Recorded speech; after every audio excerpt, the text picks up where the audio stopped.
Hola a todos. Bueno, nosotros vamos a hablar sobre la columna vertebral. Yo soy Camila Tarifa y les voy a hacer una pequeña introducción sobre el tema. Por un lado, Flavia Salvay va a hablar sobre los ligamentos, Lucía Spicirri va a hablar sobre los huesos, Agustina Villarreal los posibles movimientos que tenga la columna y Agustina Zavala sobre las articulaciones. La columna vertebral, también comúnmente llamada espina dorsal o raquis, es una compleja estructura osteofibrocartilaginosa, articulada y resistente, en forma de tallo longitudinal compuesta por vértebras, discos y la médula espinal. Esta actúa como un conducto de comunicación para el cerebro, de las señales que se transmiten y se reciben a través de la médula espinal. La columna vertebral está formada por huesos, músculos, tendones, nervios y otros tejidos que se extienden desde la base del cráneo, cerca del comienzo de la médula espinal, hasta el coxis. Está dividida en varias secciones. Las vértebras cervicales, que son las que forman el cuello. Las vértebras torácicas comprenden la porción del tórax y tienen costillas adheridas a ellas. Las vértebras lumbares, que son las vértebras restantes que están por debajo del último hueso torácico y en la parte superior del sacro. Las vértebras sacros, que están rodeadas por los huesos de la pelvis, y por último el coxis, que representa las vértebras terminales o rastros de la cola. Adentrándonos en los ligamentos, que son estructuras de tejido conectivo, hay algunos que van de vértebra a vértebra o en otros casos a lo largo de toda la columna. Hacen posible la verticalidad y ofrecen resistencia para limitar ciertos movimientos. Se disponen principalmente de 6 complejos de ligamentos. El ligamento longitudinal anterior, ubicado delante de los cuerpos vertebrales y que se extiende a lo largo de toda la columna, limita el movimiento de extensión.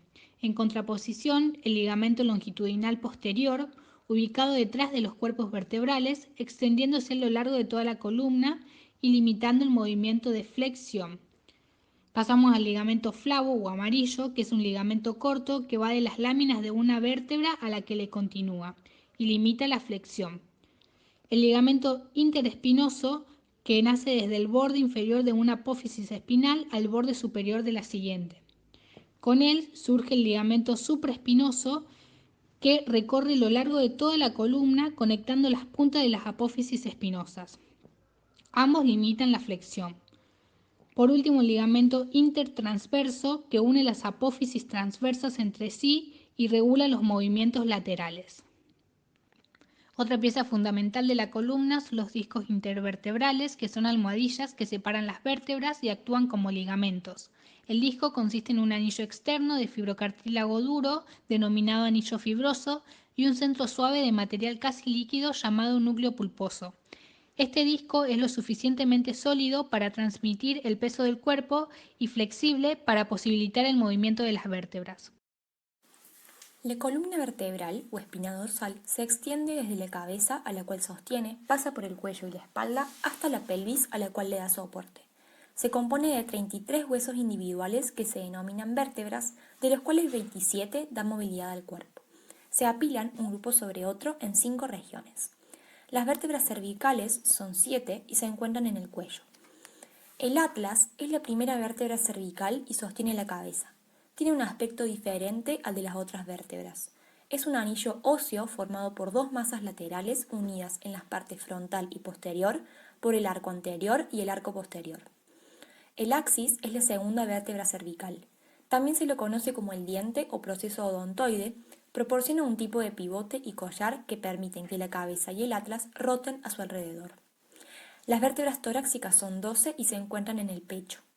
Las lumbares son 5 o 6 y se encuentran en la parte baja de la espalda. Son las que cargan la mayor parte del peso. Las sacras son 5, están fusionadas en una sola y se encuentran en la pelvis. Por último, el coxis son 3 vértebras terminales o rastros de cola ubicadas por debajo del hueso sacro, también fusionadas. Las articulaciones de la columna son aquellas vértebras que se articulan entre sí para constituir la columna vertebral. Ellas son articulaciones craniovertebrales conformadas por articulación occipito-atloidea, articulación occipito-axoidea, articulación atlodontoidea,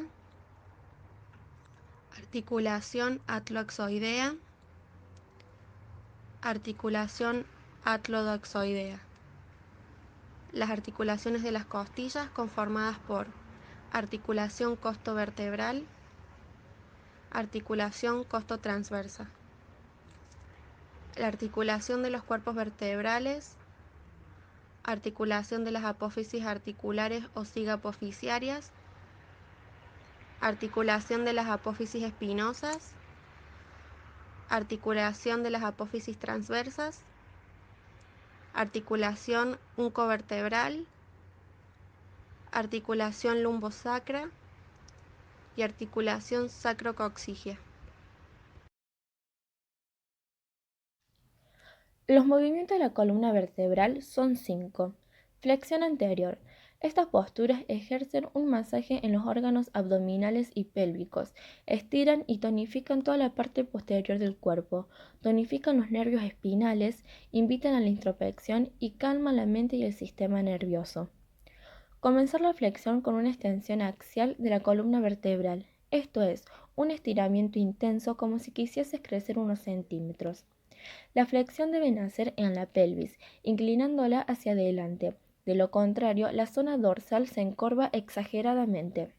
Flexión posterior o extensión.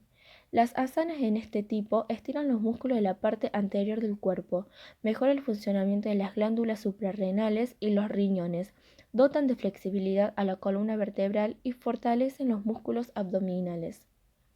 Este tipo de asanas requiere más energía y fuerza que la flexión anterior, por lo que se mantiene durante menos tiempo.